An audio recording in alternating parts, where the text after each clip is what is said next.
Welcome to the History of English podcast, a podcast about the history of the English language. This is episode 125, The First English Bible. In this episode, we're going to explore the events leading to the first version of the Bible to be composed in the English language. This particular Bible is over 2 centuries older than the King James Bible. It was composed at the direction of a medieval cleric and scholar named John Wycliffe. The extent of Wycliffe's role in the translation remains a matter of some debate, but there's no debate over the popularity of the translation. The large number of surviving copies confirms its popularity, especially given that it was composed prior to the printing press, and also given the fact that the church later cracked down on it and declared it a heresy to possess it or even read from it. So this time, we'll explore the events leading to this important piece of medieval literature, and we'll also see how it impacted the English language. But before we begin, let me remind you that the website for the podcast is historyofelenglishpodcast.com, and you can sign up to support the podcast and get bonus episodes and transcripts at patreon.com/historyofelenglish. Also, in case you missed the announcement a couple of weeks ago, I will be attending a conference in New York City on June 29th called the Intelligent Speech Conference. It'll feature a lot of history podcasters like Mike Duncan and David Crowther and lots of others. There will be talks and panels and just a general opportunity to hang out with some of your favorite podcasters. I think there's also a dinner which you can attend if tickets are still available. At any rate, go to intelligentspeechconference.com for more information. Also, I recently spoke with Jennifer Moss at the Baby Names podcast about the history of English names. So if you get a chance, check out that episode. It's available wherever you listen to podcasts. So with that, let's turn to this episode about the first English Bible. And I want to begin this episode with a song. This piece of music is called Tempus Adest Floridum. It's a Latin song, and the title translates as "It is time for flowering." It was apparently composed sometime in the 1200s, and it would have been sung to herald in the springtime around the current point in our overall story of English in the late 1300s. Here's a performance of the song, which has a melody that may seem a little familiar. Tempus adest floridum survumnamque flores, vernales in omnibus imitantur mores, quod frigus leserat reparam calores, cernimus hoc fieri per multos labores. Now, if that song seems vaguely familiar to you, it's probably because an English songwriter named John Mason Neale wrote new lyrics to the music in the mid-1800s. The resulting song was the well-known Christmas carol, Good King Wenceslas. It's a song about a Bohemian king who observes a poor peasant gathering winter fuel at Christmas time. So the good king and his page decide to brave a harsh winter storm to take the poor man some food and wine. As it turns out, there really was a good King Wenceslas of Bohemia, and he was considered such a pious and good leader that he was recognized as a saint after he died. The name was so revered that a series of Bohemian kings in the 1300s also bore the name Wenceslas, including the man who served as king at the current point in our overall story of English in the year 1382. Now, by this point, you're probably wondering why I'm telling you all of this stuff about this later Bohemian king named Wenceslas. Well, it's because he had a sister named Anne, actually a half-sister. And in the year 1382, she married the King of England, the young boy king, Richard II. When we left Richard at the end of the last episode, he was busy negotiating the end of the peasant revolt in England. At 14 years of age, he was a very eligible bachelor, and the marriage to Anne of Bohemia had actually been delayed by the peasant revolt. But now, in the aftermath of that revolt, Anne finally arrived in England for the arranged marriage. Like most visitors from the continent, she crossed the channel by ship and arrived in Dover in the southeast. From there, she and her entourage mounted horses and headed to Canterbury, the next stop on the way to London. When Anne mounted her horse, she did something that the people of England had apparently never seen before. She had a specially designed saddle that extended from the side of the horse so she could sit with both legs on the same side of the saddle, what we would call side saddle today. But the people of England had never really seen that before. Up until that point, women rode horses just like men, straddling the horse with one leg on each side of the saddle. But according to legend, it was Anne of Bohemia who made it popular for women to ride side saddle, in what was considered to be a more feminine manner. Anne not only brought her unusual saddle from Bohemia, she also apparently brought something else with her that was unusual. And that was a copy of the Gospels, the books of Matthew, Mark, Luke, and John. Actually, she apparently brought 3 different versions of the Gospels with her. So why was that unusual? Well, we're told by later sources that she loved to read her Bibles, and when she arrived in England, she had a copy of the Gospels in 3 different languages. One was written in the traditional Latin used throughout Western Europe. Another was a German translation, and the third was a translation into her native Bohemian language, which was basically an early form of modern Czech. At the time, it was somewhat unusual to have a Bible or portions of a Bible in multiple languages. Translations into the common languages of the people were frowned upon by the Church in the late Middle Ages. So these types of translations were rare, but that had not always been the case. Several centuries earlier, in the early Middle Ages, translations had been much more common, and it appears that Anne's German and Bohemian Bibles were descended from some of those earlier translations.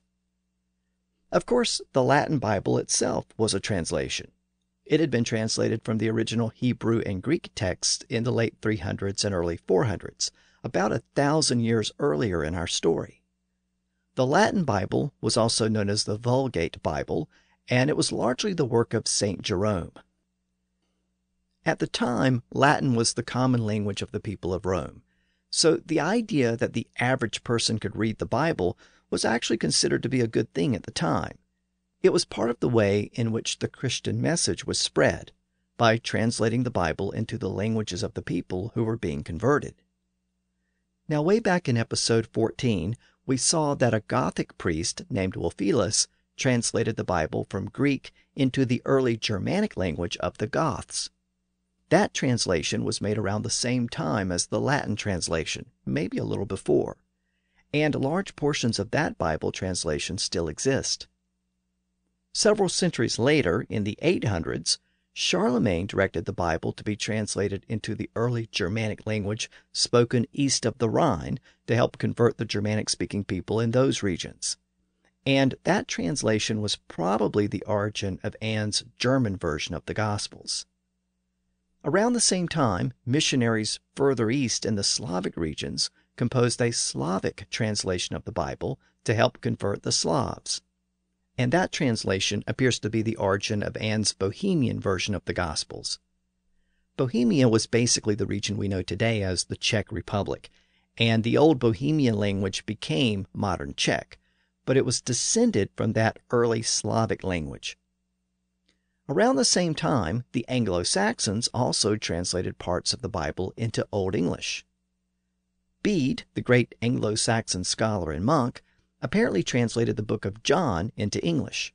Contemporary accounts mention that translation, even though no copies have ever been found. Around the same time, the book of Psalms and other devotional materials were translated into Old English by an Anglo-Saxon bishop named Edhelm. Alfred the Great translated the Ten Commandments into English and attached a copy to his Book of Laws. We're also told that he was translating the Psalms at the time of his death, though again, no copy survives. Other English versions of the Psalms also appeared throughout the late Anglo-Saxon period. During this period, there were also several glosses of the Gospels into Old English. Glosses were literal word-for-word translations, usually written in the margins. For example, the Lindisfarne Gospels are composed in Latin, but they have an Old English gloss. So there's an English translation of each Latin word next to the original text. But these glosses aren't really a proper English translation. If you've ever tried to translate a passage in a foreign language one word at a time, you often end up with a bunch of random English words. The grammar and syntax may be so different that a word-for-word translation doesn't really make sense in English. And that's why the English glosses of the Latin Gospels aren't really considered to be proper English translations. However, some Anglo-Saxon clerics did put together proper English translations of parts of the Bible. There's an Old English translation of the Gospels known as the Wessex Gospels, or the West Saxon Gospels. It was composed in the late 900s. There were also a few other piecemeal translations of other books of the Bible, but there was never a complete English translation of the entire Bible. All of these early English fragments point to the fact that there was a time when the church allowed these types of translations without too much fuss. They were a way to spread the message to the people. But as the early Middle Ages gave way to the late Middle Ages, all of that changed. By the current point in our story, most of Europe was firmly converted to Christianity. And Latin had long since ceased to be a living language that people spoke from birth. It had become a learned language, and in the process, it also became a language of the elite. And that meant that direct access to the Bible became limited to the relatively small group of clerics and scholars who could speak Latin. The ability to read the Bible became a specialized skill, and in the process, the language became revered, only to be accessed by those who had extensive training. That gave the church almost complete control over the Christian message.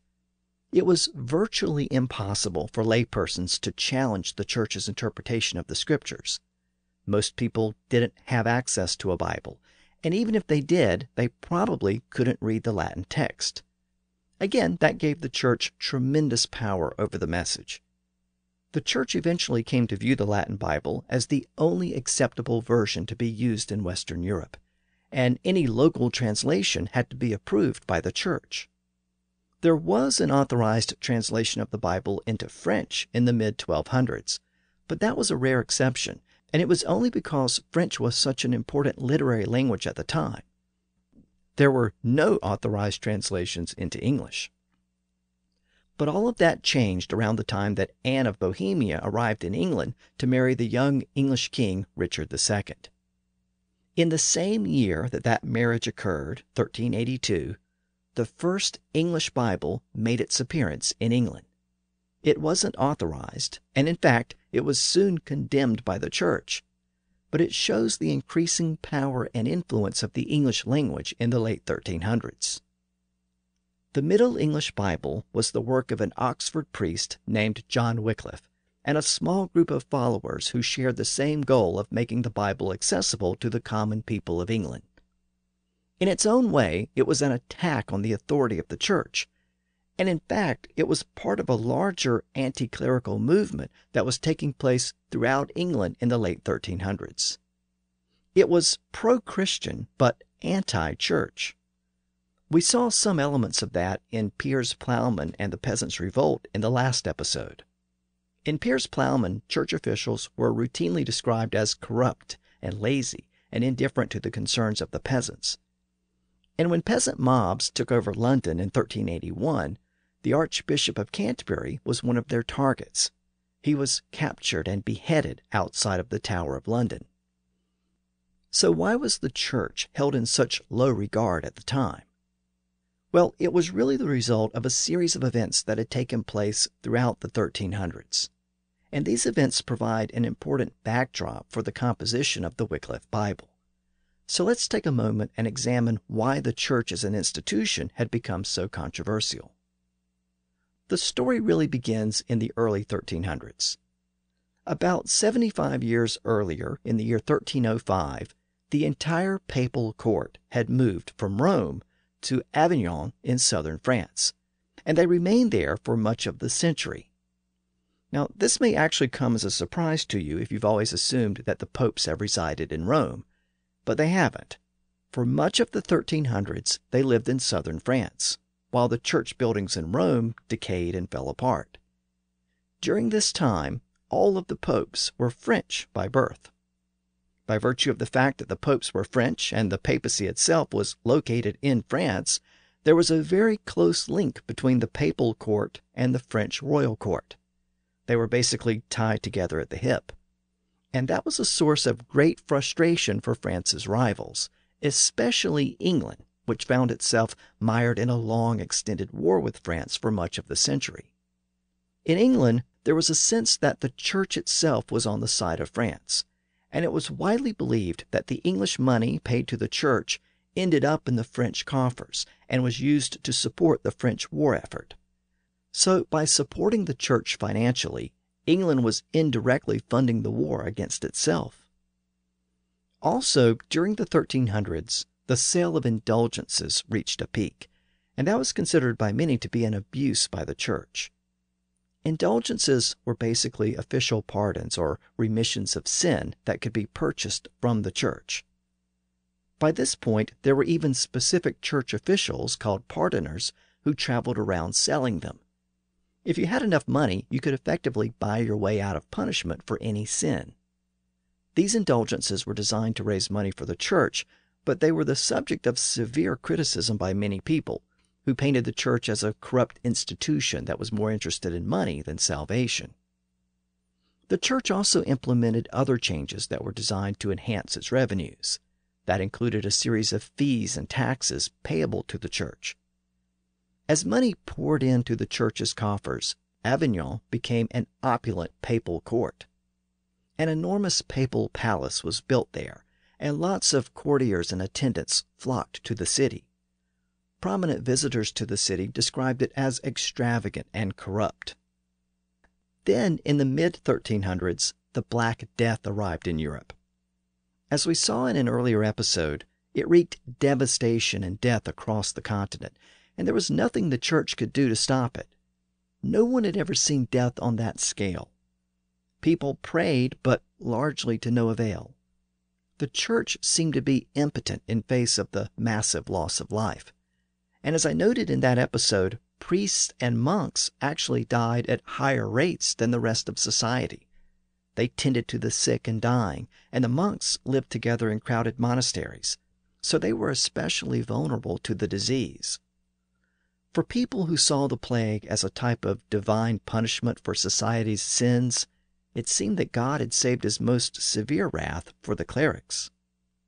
In the midst of all of this, stories spread about priests who deserted their congregations when the plague arrived, and there were also stories of priests who demanded money for their services during the outbreak. All of this contributed to the declining authority of the church. Adding to all of these problems was the fact that the church was one of the largest landholders in England, especially in the south of England. The older monasteries had become very rich and were largely self-sufficient. The monks spent much of their time living in relative comfort, while the peasants often struggled to get by. And this led to the common stereotype of the fat, lazy monk, which we saw in Piers Plowman. In that popular poem, the sin of sloth is depicted as a lazy monk who can barely be bothered to stay awake. You might recall that Piers Plowman depicted the lazy monk as semi-literate. He didn't know the Lord's Prayer or other important religious passages, but he knew the songs of Robin Hood by heart. And that was another common complaint at the time.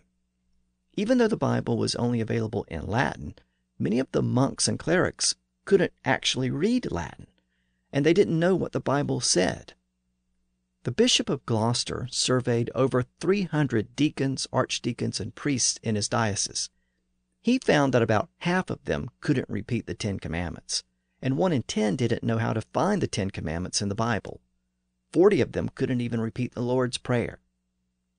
The common people relied upon the priests to interpret the Bible for them, but many priests couldn't read Latin and therefore didn't actually know very much about the Bible. All of this generated a lot of criticism, both from lay people and from clerics and religious scholars. We saw evidence of that in Piers Plowman with its pointed attack on the clergy, and we saw how radical hedge preachers like John Ball fired up the peasants by attacking the church authorities. There were also other respected voices offering criticism. One of those voices was John Wycliffe, an Oxford scholar and teacher who wrote and lectured about theology. He was also a priest, and throughout the 1360s and 1370s, he garnered a lot of attention for his works on philosophy and religion. And a fair reading of his career also suggests that he was a bit of a nationalist. He championed the rights of the English government in its conflicts with the King of France and the papacy in Avignon. He also championed the English language and the right of the English people to read the Bible in their own language. Wycliffe believed that religious authority came from the Bible itself, not the priesthood. In his mind, the feudal hierarchy of the church couldn't be justified with the Bible. The scriptures said nothing about a pope, and Christ and his apostles never took any official titles. Furthermore, the Bible spoke of people being charitable, but in his opinion, the church had no right to force or compel people to make contributions to the church. All donations should be voluntary. He felt that the church itself should not be one of the wealthiest institutions in Europe. It should possess the basic property it needed to carry out its religious mission, and no more. It should take care of the poor people, not take from them. He agreed with other critics that the selling of indulgences was a fundamentally corrupt practice because only God could remit sin. And he felt that priests should focus on delivering God's message. That meant that they should stay out of government affairs and they shouldn't hold secular offices. Now, if you're familiar with Martin Luther and the Protestant Reformation, a lot of this will sound familiar. But John Wycliffe lived almost a century and a half before the Reformation got underway on the continent. For that reason, Wycliffe has been called the morning star of the Reformation by many scholars.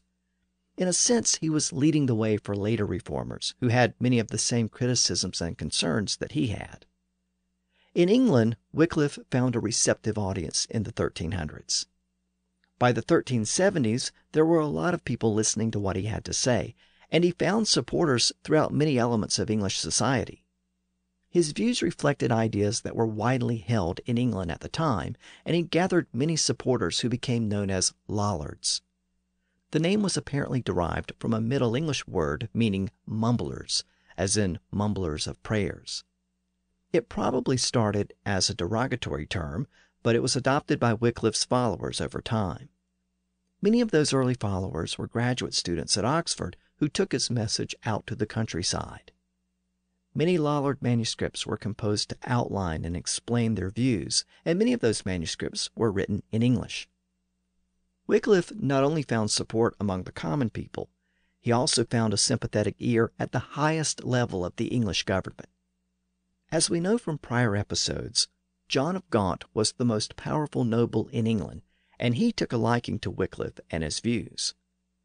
The competition between church and state shaped this period, and as we've seen, many important government positions were held by church officials. So the idea that clerics should tend to the church and stay out of government business appealed to people like Gaunt. And it was really Gaunt's protection that allowed Wycliffe to flourish in the 1370s, even as the church was becoming more irritated with his views. In 1377, Wycliffe had advised the royal court that it didn't need to pay money that was being demanded by the papacy. He wrote that England should keep its treasure for its own defense. That same year, Wycliffe was hauled before a convocation of bishops at St. Paul's Cathedral in London. He was called to answer for his teachings. The exact charges aren't actually known for certain, but clearly the patience of the bishops had worn out. The council was attended by a large group of people, including John of Gaunt. The whole proceeding got off to a rough start when there was a dispute as to whether Wycliffe should stand before the council as an accused criminal or sit before the council to defend his arguments as a scholar would do before an academic council. When the presiding bishop insisted that Wycliffe stand before the council as a criminal, Gaunt stood up and threatened the bishop. The two exchanged words, and Gaunt threatened to drag the bishop out of the church by his hair. The whole thing devolved into a melee as fighting broke out in the church.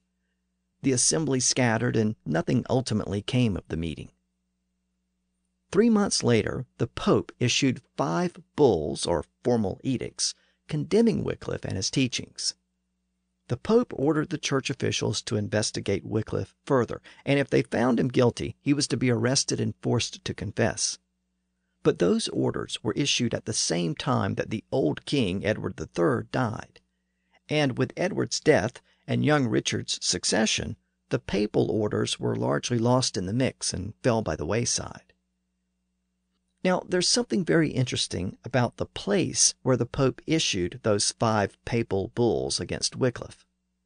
They weren't issued in Avignon in southern France. They were actually issued in Rome. A few months earlier, Pope Gregory had returned to Rome. For 70 years, the popes had lived at the opulent court in southern France, but Gregory decided to head back to Rome where the church buildings had fallen into ruin and disrepair. He remained in Rome until he died about a year later. With the death of the pope, the assembled cardinals had to select a new pope. At the time, there were 16 cardinals in Rome, and 11 of them were French. It's very likely that the French cardinals would have headed back to Avignon to select the new pope, and they probably would have selected another Frenchman. But the people of Rome converged on the conclave and demanded that the new pope be chosen there. They chanted, "A Roman pope, a Roman pope." With no way to escape the mob, the cardinals decided to select the pope there in Rome. They eventually settled on an Italian cleric who took the name Urban VI. But shortly after the selection, the French cardinals quickly left Rome and declared that the election was invalid because it was made under duress. They then elected their own pope, who became known as Clement VII, and he returned to Avignon. That left the church with 2 competing popes, one in Rome and one in Avignon. That division split the church, and it also split the countries of Western Europe. Naturally, France and its allies supported the pope in Avignon, who became known as the anti-pope, and most of France's enemies supported the rival pope in Rome. That included England and the Holy Roman Empire. And that also helps to explain why the young English King Richard II married Anne of Bohemia. At the time of this division, her father was the Holy Roman Emperor. So the marriage helped to forge that alliance between England and the Holy Roman Empire. It was an alliance against France and the anti-pope in Avignon. Therefore, this religious dispute very quickly became a political dispute. The competing popes excommunicated each other and then went to war. They each hired mercenaries who fought each other across Italy and southern Europe. And all of this further eroded the reputation of the church. This division is sometimes called the Western Schism. Now, I said schism, but you may pronounce that word differently. The Oxford English Dictionary says that schism, schism, and schism are all acceptable pronunciations. It's one of those words where the spelling has contributed to the confusion over the years. And the reason I'm mentioning this word is because it was first used in English in the Wycliffe Bible.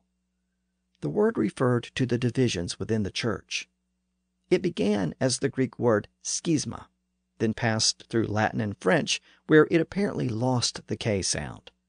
It first appeared in English in the Wycliffe Bible as schisme, probably pronounced schism. But in the 1500s, scholars started to add the H back into the word to reflect the original Greek and Latin spellings. The new spelling was schism. In the 1700s, scholars started to argue that the word should be pronounced schism instead of schism based on the original Greek and Latin pronunciations. In other words, it should mirror the pronunciation of words like school and scheme. Today, both pronunciations exist, schism and schism, alongside schism, which is derived in part from the modern French pronunciation of the word. Note that the history of this word is very similar to the history of the word schedule or schedule. It also begins with sch and has Greek roots, and it also has differing pronunciations in modern English. It was originally sedule when it first entered English, but schedule and schedule have evolved over time, in part based on the differing pronunciations of the sch letter combination. At any rate, regardless of how you pronounce it, There was a great schism or schism in the Western Church in 1378. The two popes spent most of their energies trying to destroy each other, and the entire legitimacy of the Church was threatened by that division. It was a spectacle that appalled many Christians. Like many observers, John Wycliffe openly criticized the split in the Church, and his views became even more extreme in the late 1370s. During that period, he criticized the Eucharist. The Eucharist is the ceremony where bread and wine are consecrated and consumed. The Church taught that the bread and wine were literally turned into the body and blood of Christ during that ceremony, a process called transubstantiation. Wycliffe denied this belief and suggested that there was no literal transformation. Now, this may seem like a technical point, but it went right to the heart of church doctrine. In his writings during this period, Wycliffe wrote sermons and theological discussions in both Latin and English, and those works contain the first known use of several English phrases. In a collection of his writings called Select English Works, he gave us the first recorded use of the phrase, rob Peter to pay Paul. The idea behind the phrase is that you're taking something intended for one purpose and using it for another. Latin had an early version of the phrase in the 1100s. The Latin phrase was, as it were, that one would crucify Paul in order to redeem Peter. Wycliffe renders his version of the phrase as, Lord, who should God approve that thou rob Peter and gave this robbery to Paul in the name of Christ? In modern English it reads, Lord, how should God approve that you rob Peter and give this robbery to Paul in the name of Christ? Other variations of this phrase also appeared over the next few centuries with different verbs, like unclothe Peter to clothe Paul, but the version with rob is the one that has endured. The same collection also uses the term high horse for the first time in an English document. If you refer to someone as being on their high horse, it usually means that the person is arrogant and looks down on the people around him or her. So to be on a high horse means that you're up high looking down on others. Well, in its original sense, it had a much more literal meaning. It literally meant a person who was riding a high horse, specifically a royal procession where people of high rank were mounted on very large or high horses. Those large horses were the ones usually used for heavy charges in a battle or a tournament. The knights or nobles who rode them were often considered to be arrogant, and they felt that they were superior to others, and that led to the more modern sense of someone being on their high horse. Wycliffe used the term in its original sense as a royal procession when he wrote, The emperor made him and his cardinals ride in red on her horse. Literally, the emperor made him and his cardinals ride in red on high horses. His writings during this period also contain the first recorded use of the phrase, by hook or by crook. He used the phrase several times in regard to people being compelled to buy sacraments with hook or crook, meaning by all possible means. In one selection he writes, De sealen sacramentis, and compellen men to bear all of this with hook or crook. Literally, they sell sacraments and compel men to buy all of this with hook or crook. I noted in an earlier episode that hooks and crooks were both hook-shaped tools used by peasants and farm workers. Peasants were generally restricted from cutting wood in the commonly held lands or the lands of their lords, but they were allowed to use hooks and crooks to collect limbs and branches as long as they could reach up and pull them down. So that appears to be the ultimate origin of the phrase, by hook or by crook. It meant obtaining something by any means necessary. And even though the phrase was probably common in English before this point, Wycliffe is the first known writer to use it in his writings. It was during this same period, around the year 1380, that Wycliffe decided to begin an English translation of the entire Latin Bible. As I've noted, Wycliffe and his followers felt that the Bible was the ultimate source of Christian authority, not church councils and papal decrees. So he wanted to bring the Bible to the common people of England. To make his case, he noted that there had been a long history of translating the Bible into other languages. So why shouldn't English have its own version? Around the year 1380, Wycliffe composed a document called De Officio Pastorali, which means the pastoral office. He wrote one version in Latin and another in English. Here's an excerpt from the English version where he made his case for an English Bible, first in modern English, then in his original Middle English. St. Jerome travailed and translated the Bible from diverse tongues into Latin, so that it might be afterwards translated to other tongues, and thus Christ and his apostles taught the people in that tongue that was most known to the people. Why shouldn't men do the same now? Also, the worthy realm of France, notwithstanding all hindrances, has translated the Bible and the Gospels, with other true sentences of doctors, out of Latin into French. Why shouldn't Englishmen do the same? As the lords of England have the Bible in French, so it isn't against reason that they should have the same sentence in English, for thus God's law would be better known and more believed for common understanding, and for more accord between realms. Now the same passage in the original Middle English. Saint Jerome travailed and translated the Bible fro diverse tongues into Latin, that it might be after translated to other tongues, and thus Christ and his apostles talked in the people in that tongue that was most known to the people.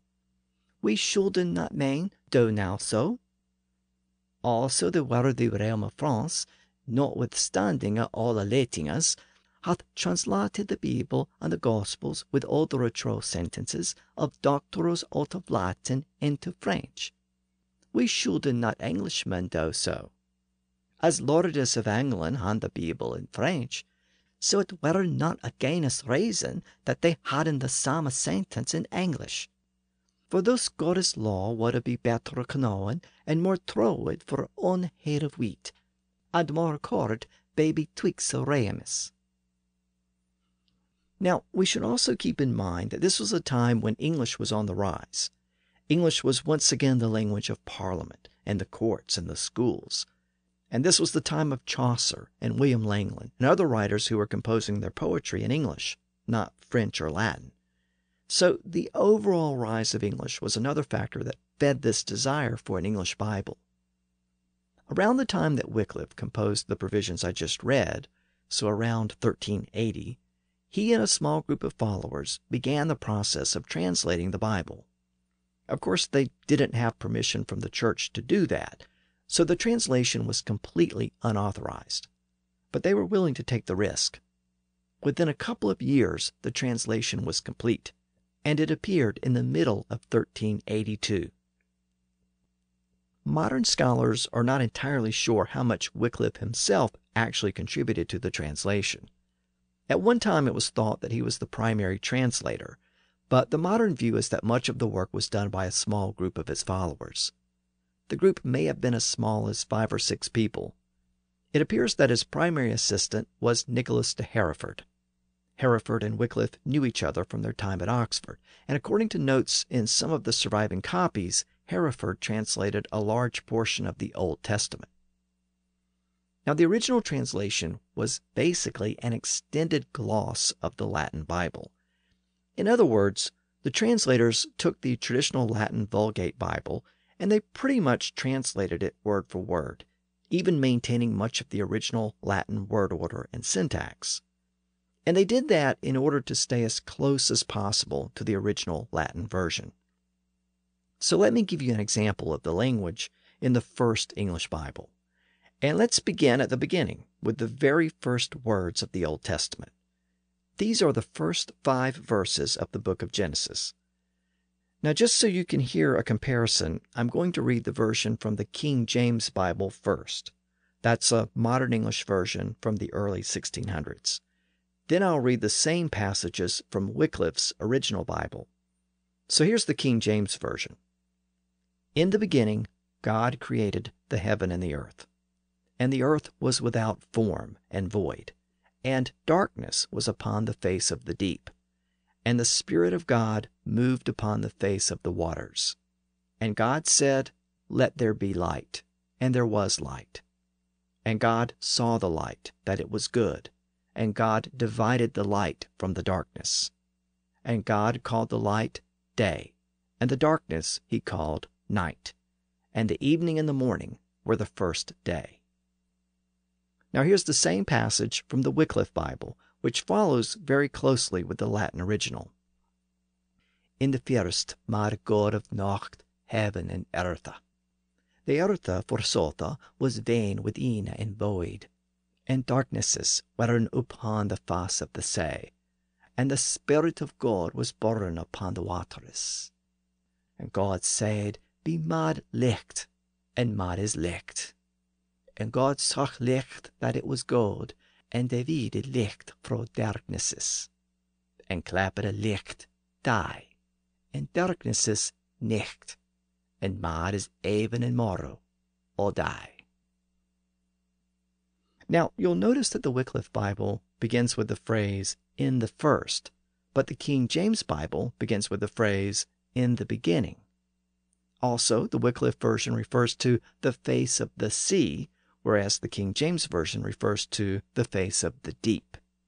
And Wycliffe uses the Old and Middle English verb klep, where the King James Bible uses the more modern word call.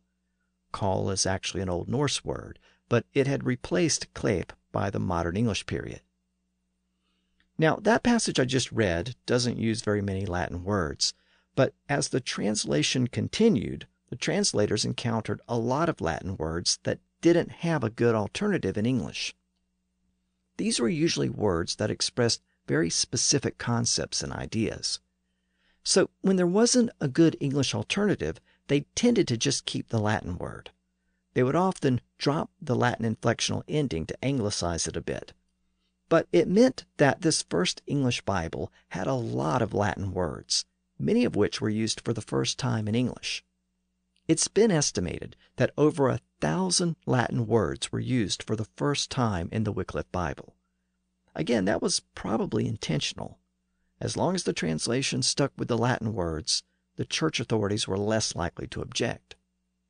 So, for example, the Wycliffe Bible gives us the first use of the word agony from the Latin word agonia, ultimately from a Greek root word. We also find the first use of the word interpretation from the Latin word interpretatione. We find the first use of irrevocable from Latin irrevocabilis. The word novelty appears for the first time in the phrase novelty of voices, a direct translation of the Latin vocum novitatis. Other words taken directly from the Latin Bible and used for the first time in English include humanity, injury, transfer, excellent, ambitious, and communication. Wycliffe also used the word problem for the first time in English. It was a direct translation of the Latin word problema. Interestingly, the word was originally used to refer to a riddle. In the book of Judges, the strong man Samson marries a Philistine girl. At the wedding feast, he makes a bet with a group of men by posing a riddle and challenging them to solve it. Again, the original Latin Bible calls the riddle a problema, which the Wycliffe Bible translates as problem, the first recorded use of that word in English. The later King James Version replaced the word problem with the Old English word riddle. The Wycliffe Bible also contains the first use of the word puberty, which was a direct borrowing of the Latin word pubertas. It meant the time when a young person reached sexual maturity. The translators were apparently concerned that English readers wouldn't know what the word puberty meant, so they followed the word with a short explanation, defining it as the time of marriage. The passage reads, puberté, that is time of marriage. So the translators sometimes felt the need to explain what some of those Latin loanwords meant. Now apparently some of Wycliffe's followers were unhappy with this original translation. They felt that it was too Latin in vocabulary and structure. So shortly after the first version was released, they began work on a revised and updated version. It appears that this revised version was mostly the work of a close associate of Wycliffe named John Purvey. This second version appeared in the late 1380s, about 6 years after the original version, and a short time after Wycliffe himself had passed away.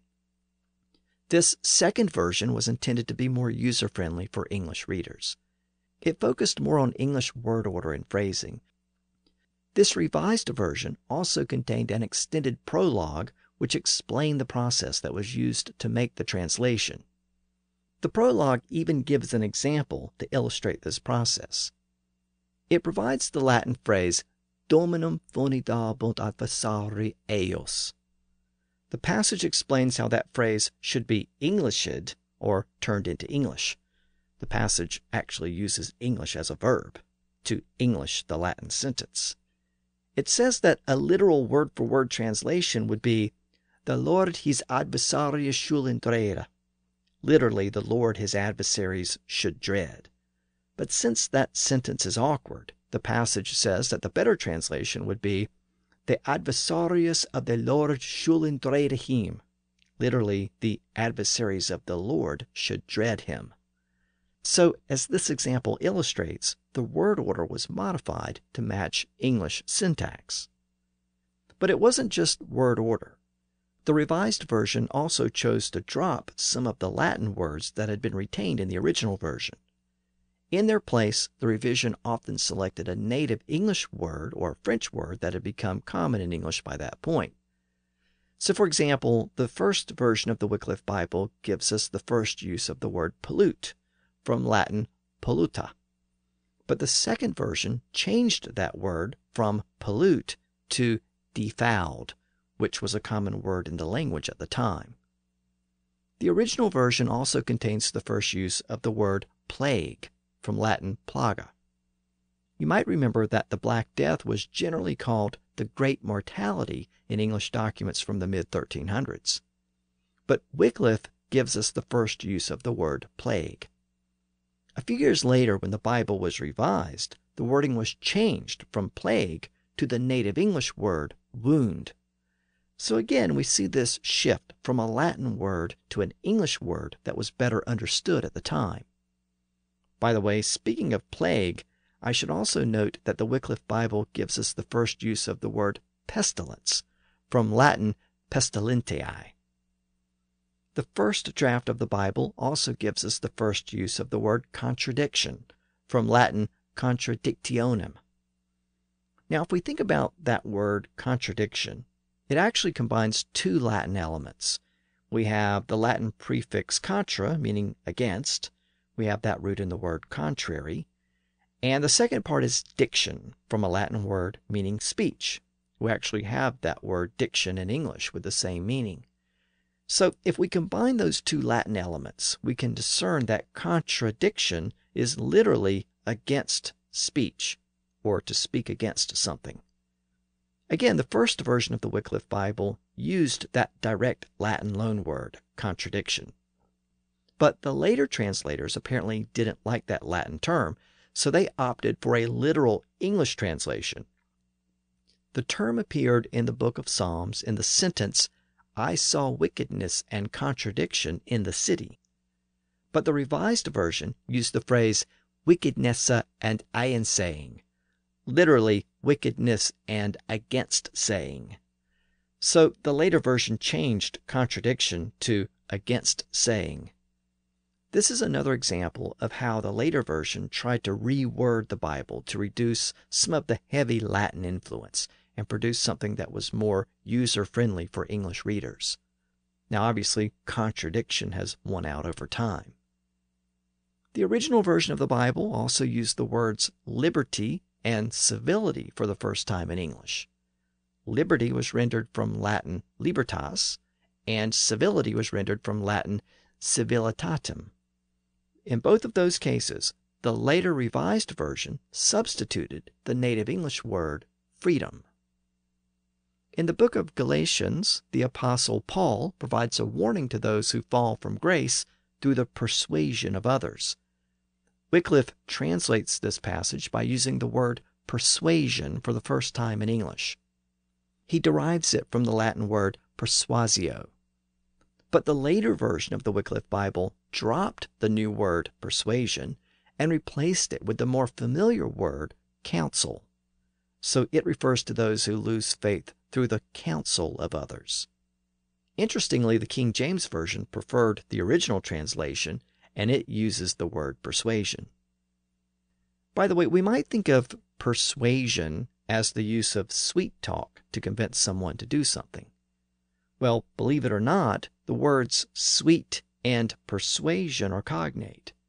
The suasion part of persuasion comes from the same root as the Old English word sweet. The original Indo-European root meant sweet or pleasant. English took the word as sweet, and Latin took the word as pleasant, with persuasion meaning pleasant or convincing words. Another example is the word sex. Now, you may be surprised to learn that the word sex appeared for the first time in English in the Bible, but it did. It appeared in Wycliffe's translation of the story of Noah's Ark from the book of Genesis. The word was used in the sense of gender. God instructs Noah to bring 2 of every animal onto the ark. Here's the passage from the modern King James Bible. "And of every living thing of all flesh, 2 of every sort shalt thou bring into the ark, to keep them alive with thee. They shall be male and female." In Wycliffe's original translation, that passage is rendered as, "Of all things having soul of any flesh, 2 thou shalt bring into the ark, that male sex and female, living with thee." So, whereas the King James Version refers to 2 of every sort, Wycliffe refers to 1 of each sex. This was the first recorded use of the word sex in the English language, and it was a direct translation of the Latin word sextus.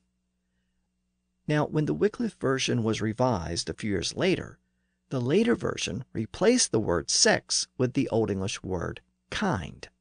It reads, "Thou shalt bring into the sheep 2 and 2, of male kind and female." Or in modern English, "Thou shalt bring into the ship 2 and 2, of male kind and female." So, in those passages, we can see how that key word has evolved from the Latin sextus to early Wycliffe sex to later Wycliffe kind to the King James word sort. The passage is also interesting for another reason. The Wycliffe translations contain one of the first, and perhaps the first, rendering of the word female with its current spelling, F-E-M-A-L-E. And that's an interesting development because the spelling was altered to mirror the spelling of the word male, M-A-L-E. Now you may be saying, so what? Well, the reason why that's notable is because the words male and female are not actually related. They're not cognate. They're derived from 2 completely different root words. We tend to assume that they're related today because they're spelled similarly and they have related meanings. But the word male is derived from the Latin word masculus, which gave us the word masculine. As the word passed through French, the pronunciation was shortened and slurred into male. Meanwhile, the word female is derived from the Latin word femina, which gave us the word feminine. In late Latin, it acquired the suffix ella, which was used to indicate something small, and that produced the word femella, meaning a girl. Again, within French, it was slurred into female, spelled F-E-M-E-L-L-E. Both words, male and female, entered English in the 1300s. Female appeared for the first time in the 1350s, and male appeared for the first time here in Wycliffe's Bible in the 1380s. But apparently people were already assuming that the 2 words were variations of the same root word. And in Wycliffe's Bible, we find the 2 words spelled similarly in the modern fashion, as M-A-L-E and F-E-M-A-L-E. So, despite the later revisions, we've seen that the original Bible translators tried to stay as close as they could to the Latin Vulgate Bible. They routinely kept an existing Latin word, and they simply anglicized it.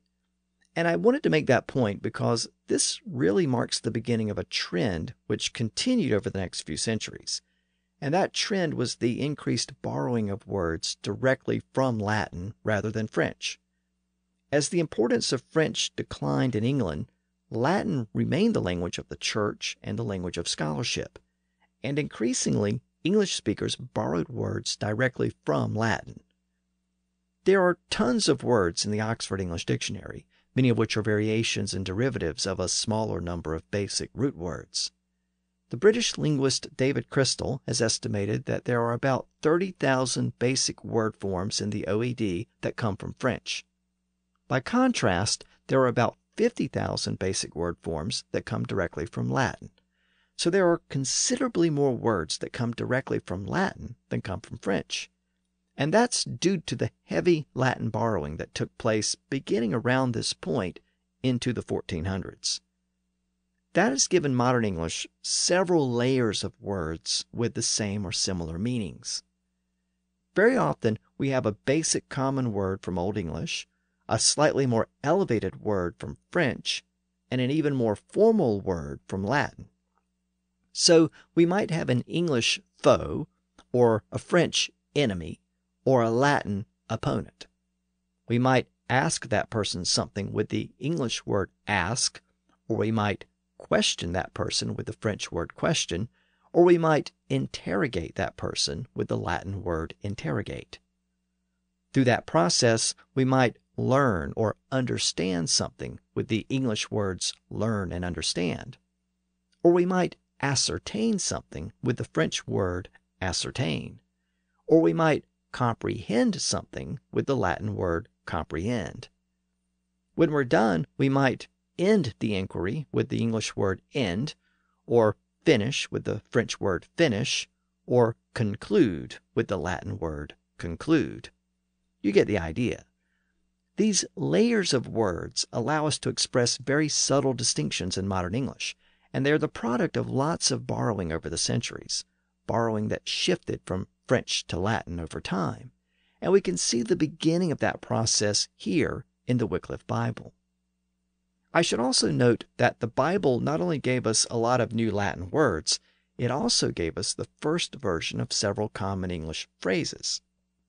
These were usually Latin phrases that were translated into English for the first time. So, for example, we get the first rendering of the term brother's keeper.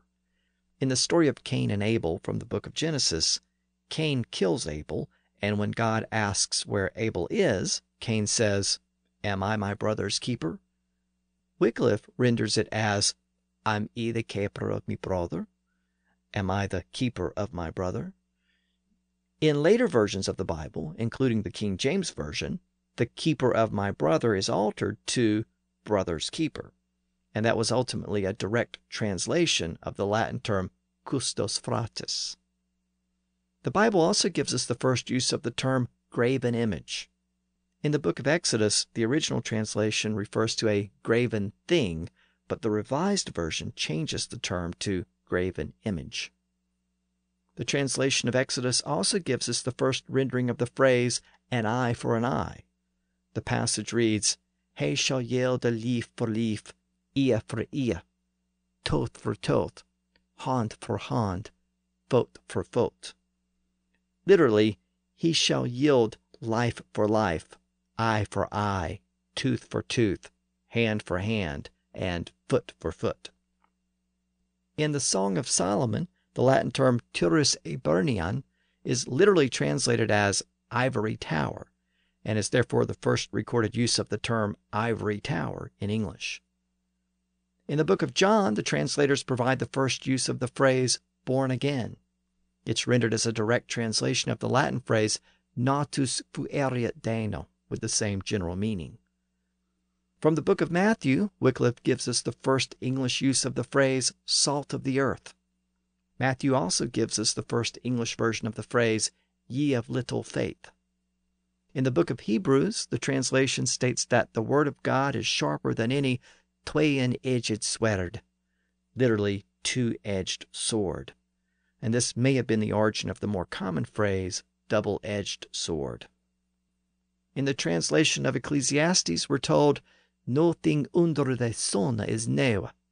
Literally, there is no new thing under the sun. So as you can see, the Wycliffe Bible was not only an important religious document, it was also an important English document. And it also proved to be very popular. Over 150 copies of the Bible still survive, which attests to the popularity at the time. That means that there were probably thousands of copies at one time.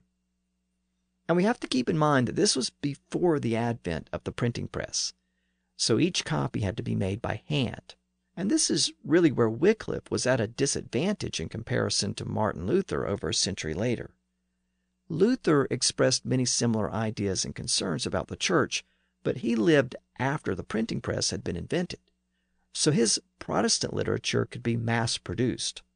By contrast, Wycliffe's Bible and other related writings had to be spread by handwritten manuscripts, and that was probably a major factor in why Wycliffe's movement lost steam over time, but Luther's movement spread like wildfire.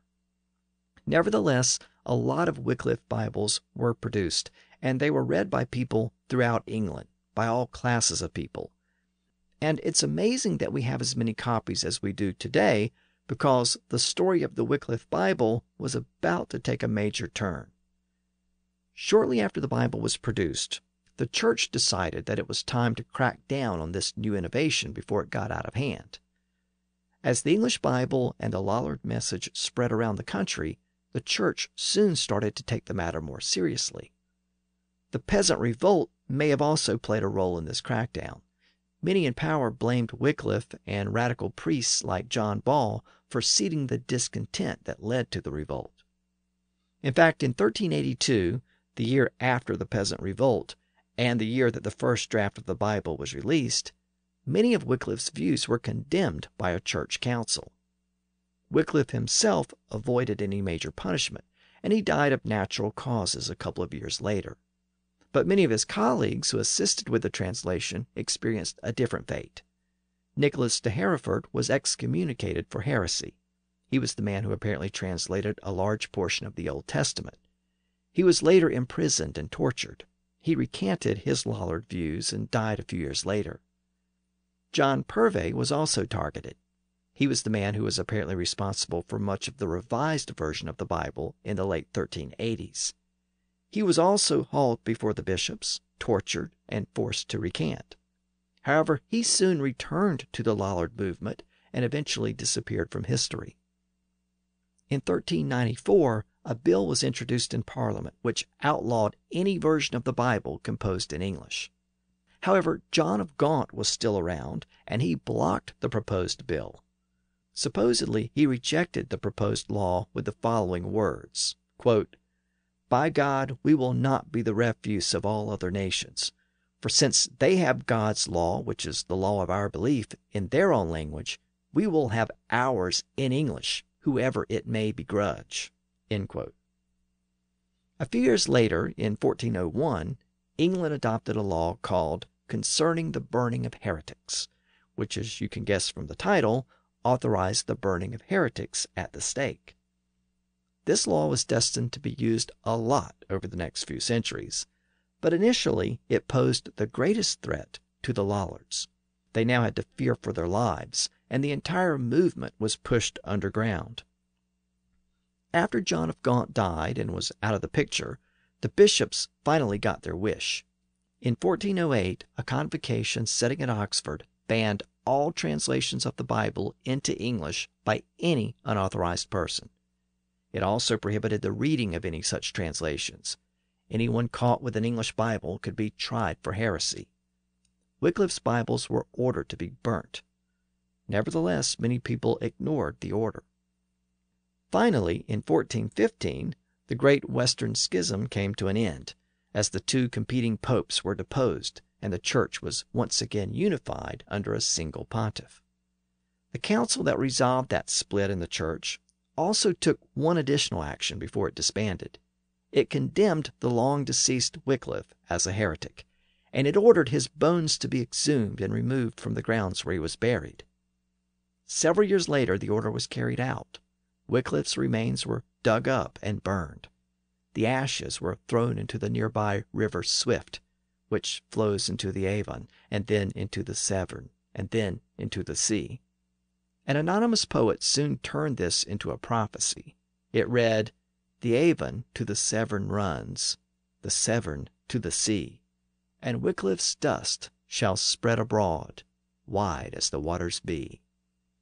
The idea was that Wycliffe's bones may have been disinterred and burned and thrown into the river and the sea, but in the same way that his remains were scattered, his message would also spread far and wide over time. And this takes us back to where we began, with Anne of Bohemia, who married young King Richard in the same year that the Wycliffe Bible appeared. Anne came from Bohemia, which is the modern Czech Republic, and as we've seen, she was an avid reader of the Bible. She was also apparently enamored with Wycliffe's teachings. Thanks to Anne, new links were established between England and Bohemia. Scholarships were soon established for Bohemian students who wanted to study at Oxford. One of the Bohemian students who took advantage of that opportunity was Jerome of Prague. While in England, he also became fascinated with Wycliffe's teachings, and he returned to Bohemia and took those teachings with him. A short time later, the great Bohemian reformer named Jan Hus picked up the mantle and spread the message throughout Bohemia. He translated some of Wycliffe's writings into the early Czech language, and his mission ultimately helped to establish the first Protestant state in Europe in the 1400s. Now, it's tempting to trace this movement from Bohemia northward to Germany and the Protestant Reformation in the 1500s.